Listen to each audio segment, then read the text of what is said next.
शांति। 30 सितंबर 2021 के महावाक्य हैं, मीठे बच्चे, अभी यह रावण राज्य पुरानी दुनिया खत्म हो नई दुनिया आ रही है, इसलिए श्रीमत पर चल पवित्र बनो तो श्रेष्ठ देवी देवता बनेंगे। प्रश्न, बाप अपने बच्चों को सत्यनारायण की कथा सुनाते हैं, उस कथा का रहस्य क्या है? उत्तर, उसका रहस्य है बादशाही लेना और गवाना। अलफ को अल्लाह मिला तो गदाई छोड़ दी। जो विश्व के मालिक थे वही 84 जन्म ले राजाई गवा देते हैं, फिर बाप उन्हें राजाई देते हैं। पतित से पावन बनना, गदाई छोड़ राजाई लेना, यही सच्ची सत्यनारायण की कथा बाप सुनाते हैं। गीत, आखिर वह दिन आया आज। ओम शांति। ओम शांति का अर्थ तो रूहानी बाप ने समझाया है। ओम माना अहम आत्मा हूँ और मेरा शरीर है। आत्मा तो देखने में नहीं आती है, यह समझ में आता है मैं आत्मा हूँ, यह मेरा शरीर है। आत्मा में ही मन बुद्धि है, शरीर में बुद्धि नहीं है। आत्मा में ही संस्कार अच्छे व बुरे रहते हैं। मुख्य है आत्मा, उस आत्मा को कोई देख नहीं सकते हैं। शरीर को आत्मा देखती है, आत्मा को शरीर नहीं देख सकता। जान सकते हैं कि आत्मा निकल जाती है तो शरीर जड़ हो जाता है। आत्मा देखी नहीं जाती है, शरीर देखा जाता है। वैसे ही आत्मा का जो फादर है, जिसको ओ गॉड फादर कहते हैं, वह भी देखने में नहीं आते हैं। उनको समझा जा सकता है, जाना जा सकता है। आत्माएं सब ब्रदर्स हैं। शरीर में आते हैं तो कहेंगे यह भाई भाई है, वह भाई बहन है। आत्माओं का बाप है परम पिता परमात्मा। जिस्मानी भाई बहन एक दो को देख सकते हैं। आत्माओं का बाप सभी का एक है, उनको देख नहीं सकते। तो बाप आए हैं पुरानी दुनिया को नया बनाने। नई दुनिया सतयुग थी, यह पुरानी दुनिया कलयुग है। इनको अब बदलना है।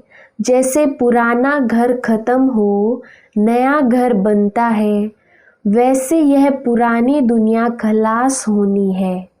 सतयुग के बाद त्रेता, द्वापर, कलयुग, फिर सतयुग आना जरूर है। वर्ल्ड की हिस्ट्री ज्योग्राफी रिपीट होनी है। सतयुग में होता है देवी देवताओं का राज्य। आधा कल्प चलता है सूर्यवंशी और चंद्रवंशी। उनको कहा जाता है लक्ष्मी नारायण की डिनाइस्टी। राम सीता की डिनाइस्टी तो सहज है ना। फिर द्वापर कलयुग में और धर्म आते हैं। फिर देवी देवताएं जो पवित्र थे वह अपवित्र बन जाते हैं। इनको कहा जाता है रावण राज्य। रावण को वर्ष वर्ष जलाते हैं, परंतु जलता ही नहीं है। यह है सबका बड़ा दुश्मन, इसलिए उनको जलाने की रस्म पड़ गई है। भारत का नंबर 1 दुश्मन है रावण और नंबर 1 दोस्त सदा सुख देने वाला है खुदा। खुदा को दोस्त कहते हैं ना, इस पर एक कहानी भी है। तो खुदा है दोस्त, रावण है दुश्मन। खुदा दोस्त को कभी जलाएंगे नहीं, रावण दुश्मन है, इसलिए 10 शीश वाला रावण बनाकर उनको वर्ष वर्ष जलाते हैं। गांधी जी भी कहते थे हमें राम राज्य चाहिए। राम राज्य में है सुख, रावण राज्य में है दुख, अब यह कौन बैठ समझाते हैं। पतित पावन बाप शिव बाबा ब्रह्मा दादा, बाबा हमेशा सही करते हैं बाप दादा। प्रजापिता ब्रह्मा भी तो सबका होगा, जिसको एडम कहा जाता है, उनको ग्रेट ग्रेट ग्रैंडफादर कहा जाता है। मनुष्य सृष्टि में प्रजापिता हुआ, प्रजापिता ब्रह्मा द्वारा ब्राह्मण, फिर ब्राह्मण 100 देवी देवता बनते हैं। देवता क्षत्रिय वैश्य शूद्र बन जाते हैं। इनको कहा जाता है प्रजापिता ब्रह्मा, मनुष्य सृष्टि का बड़ा। प्रजापिता ब्रह्मा के कितने ढेर बच्चे हैं, बाबा बाबा कहते रहते हैं। यह है साकार बाबा, शिव बाबा है निराकार बाबा। गाया भी जाता है प्रजापिता ब्रह्मा द्वारा नई मनुष्य सृष्टि रचते हैं। यह है पतित दुनिया रावण राज्य। अब रावण की आसुरी दुनिया खत्म हो जाएगी, उसके लिए यह महाभारत लड़ाई है। फिर सतयुग में इस रावण दुश्मन को कोई जलाएंगे ही नहीं, रावण होगा ही नहीं। रावण ने ही यह दुख की दुनिया बनाई है। ऐसे नहीं जिनके पास पैसे बहुत हैं, बड़े बड़े महल आदि हैं, वह स्वर्ग में हैं। बाप समझाते हैं भल किसके पास करोड़ हैं, परंतु शांति नहीं है। पैसे आदि तो सब मिट्टी में मिल जाने वाले हैं। नई दुनिया में फिर नई खानियां निकलती हैं, जिससे नई दुनिया के महल आदि सारे बनाए जाते हैं। यह पुरानी दुनिया अब खत्म होनी है। सतयुग में है वाइसलेस संपूर्ण निर्विकारी। वहाँ बच्चे योग बल से पैदा होते हैं, विकार वहाँ होता ही नहीं। न देह अभिमान, न क्रोध, न काम, 5 विकार होते ही नहीं, इसलिए वहाँ कब रावण को जलाते ही नहीं। यहाँ तो रावण राज्य है, इसलिए सब पुकारते हैं हे पतित पावन आओ। वह तो लिबरेटर भी है, सबका दुख हरता है। अभी सब रावण राज्य में है, बाप को आकर छुड़ाना पड़ता है। अब बाप कहते हैं तुम पवित्र बनो, यह पतित दुनिया खत्म होनी है। जो श्रीमत पर चलेंगे वह श्रेष्ठ देवी देवता बनेंगे। विनाश तो होगा, सब खत्म हो जाएंगे, बाकी कौन बचेंगे। जो श्रीमत पर पवित्र रहते हैं वही बाप की मत पर चल विश्व की बादशाही का वर्षा पाते हैं। इन लक्ष्मी नारायण का राज्य था ना, अभी तो रावण राज्य है जो खत्म होना है। सतयुगी राम राज्य स्थापन होना है। राम वह सीता वाला राम नहीं, शास्त्रों में तो बहुत फालतू बातें लिखती हैं। लंका यह सारी दुनिया है, इसमें रावण का राज्य है। भारत सोने की चिड़िया था सतयुग में, जबकि दूसरा कोई राज्य ही नहीं था। बाप भारत में आकर फिर से सोने की चिड़िया स्वर्ग बनाते हैं। बाकी जो इतने धर्म हैं सब खत्म हो जाएंगे। समुद्र भी उछल मारेगा। बॉम्बे क्या था, एक छोटा सा गावड़ा था। अभी सतयुग की स्थापना होती है, फिर बॉम्बे आदि नहीं रहेगी। सतयुग में बहुत थोड़े मनुष्य होते हैं। कैपिटल दिल्ली होती है, जहाँ लक्ष्मी नारायण का राज्य होता है। दिल्ली सतयुग में परिस्थान थी, दिल्ली ही गद्दी थी। राम राज्य में भी दिल्ली ही कैपिटल रहती है, परंतु राम राज्य में हीरे जवाहरों के महल थे, अथाह सुख था। बाप कहते हैं तुमने विश्व का राज्य गवाया है, मैं फिर से देता हूँ, तुम मेरी मत पर चलो। श्रेष्ठ बनना है तो सिर्फ मुझे ही याद करो और किसी देहधारी को याद नहीं करो। अपने को आत्मा समझ मुझ बाप को याद करो तो तुम तमो प्रधान से सतो प्रधान बन जाएंगे। तुम मेरे पास चले आएंगे। तुम मेरे गले की माला बन फिर विष्णु के गले की माला बन जाएंगी। माला में ऊपर हूँ मैं, फिर युगल है ब्रह्मा सरस्वती। वही सत्युग के महाराजा महारानी बनते हैं। उन्हों की फिर सारी माला है जो नंबरवार गद्दी पर बैठते हैं। मैं भारत को इन ब्रह्मा सरस्वती और ब्राह्मणों द्वारा स्वर्ग बनाता हूँ। जो मेहनत करते हैं उन्हों के फिर यादगार बनते हैं। आत्माओं का रहने का स्थान है परम धाम, जिसको ब्रह्मांड भी कहते हैं। हम सब आत्माएं वहाँ स्वीट होम में रहने वाली हैं बाप के साथ। वह है शांति धाम। मनुष्य चाहते हैं हम मुक्ति धाम में जाएं, परंतु वापस कोई जा नहीं सकते। सबको पार्ट में आना ही है। तब तक बाप तुमको तैयार करते रहते हैं। तुम तैयार हो जाएंगे तो वहाँ जो भी आत्माएं हैं सब आ जाएंगी। फिर खल्लास, तुम जाकर नई दुनिया में राज्य करेंगे। फिर नंबरवार चक्र चलेगा। गीत में भी सुना है ना, आखिर वह दिन आया आज। भक्ति मार्ग में धक्के खाते रहते थे। बाप है ज्ञान सूर्य प्रगटा। अभी तुम्हारी बुद्धि में सृष्टि के आदि मध्य अंत का ज्ञान है। जानते हो जो भारतवासी नरकवासी हैं वह फिर स्वर्गवासी बनेंगे। बाकी इतनी सब आत्माएं शांति धाम में चली जाएंगी। समझाना बहुत थोड़ा है। अलफ बाबा बे बादशाही। अलफ द्वारा बादशाही मिल जाती है, गदाई खत्म हो जाती है। उसकी कहानी बाप बैठ समझाते हैं। यह है सच्ची सत्यनारायण की कथा। बाकी सब है दंत कथाएं। बाबा ही नर से नारायण बनने के लिए यह ज्ञान सुनाते हैं। हिस्ट्री ज्योग्राफी है ना। लक्ष्मी नारायण का राज्य कब शुरू हुआ, कब तक चला, तो कथा भी हुई ना। जो विश्व पर राज्य करते थे वह 84 जन्म लेकर बिल्कुल ही तमो प्रधान बन गए हैं। अभी बाप कहते हैं मैं वही राज्य फिर से स्थापन करता हूँ।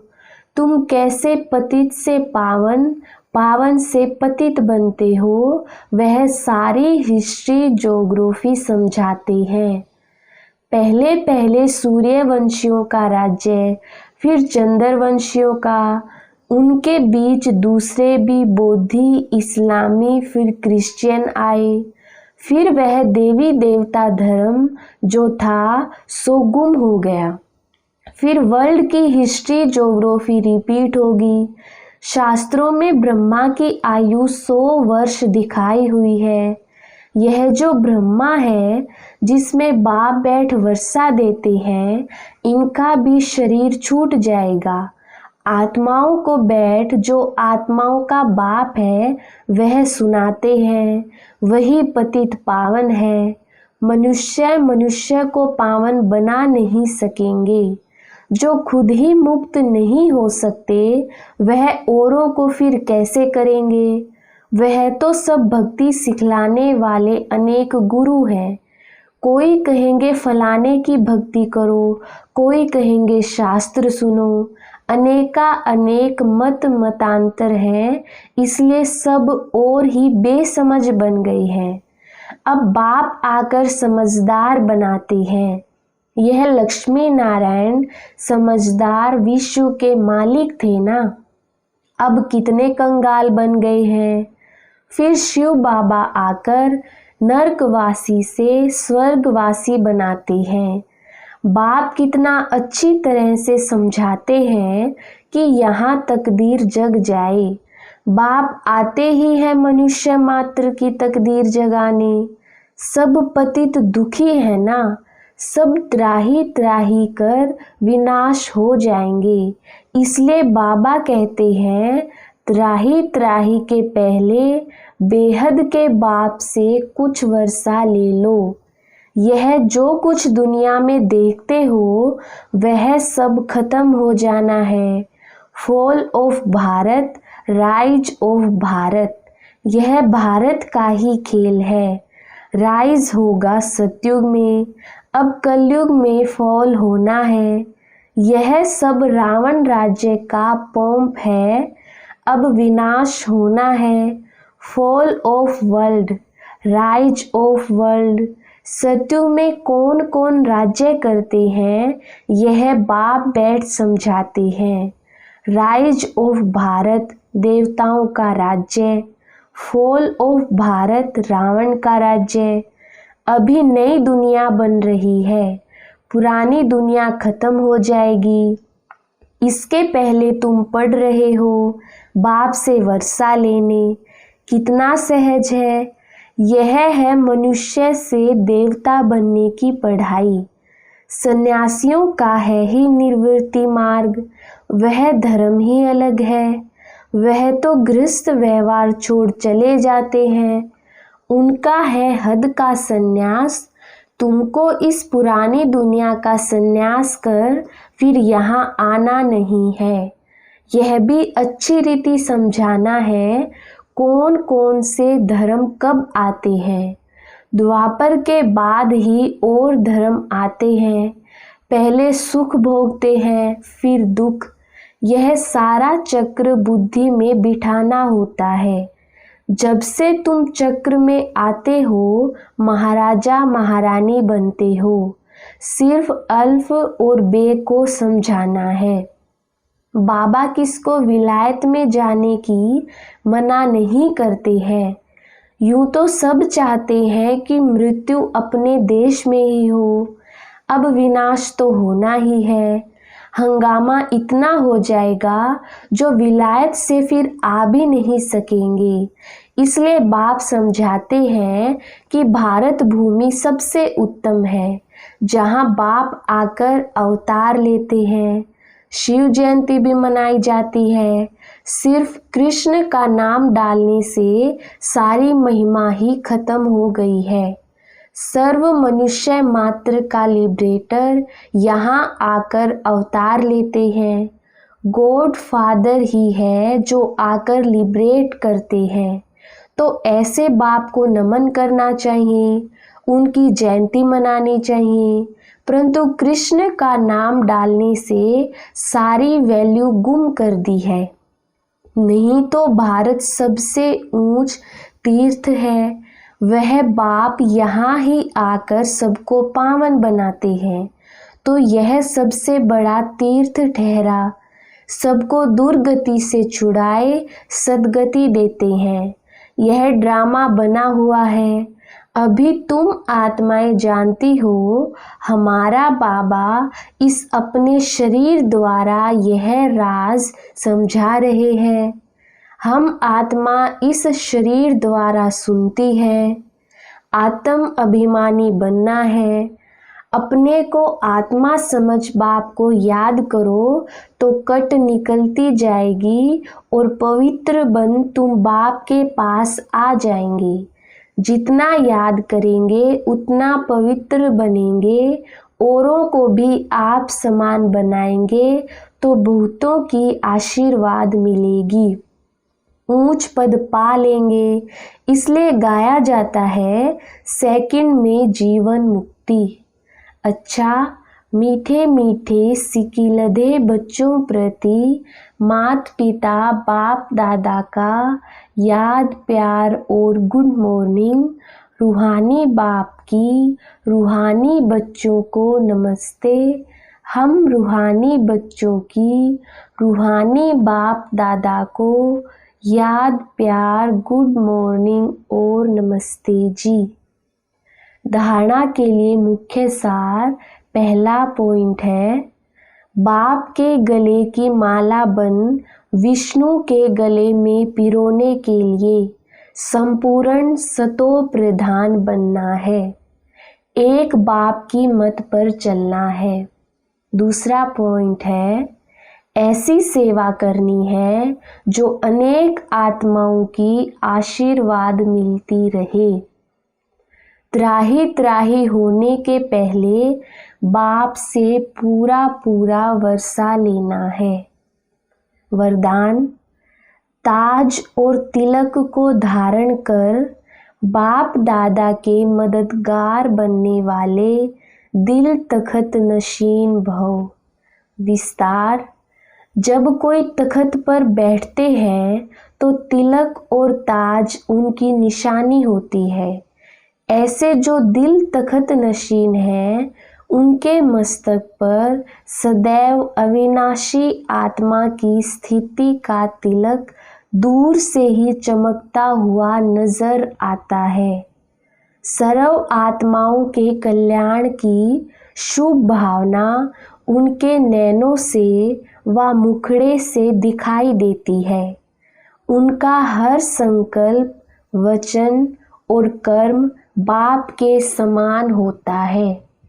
स्लोगन, सरल याद के लिए सरलता का गुण धारण करो, संस्कारों को सरल बनाओ। अच्छा, ओम शांति।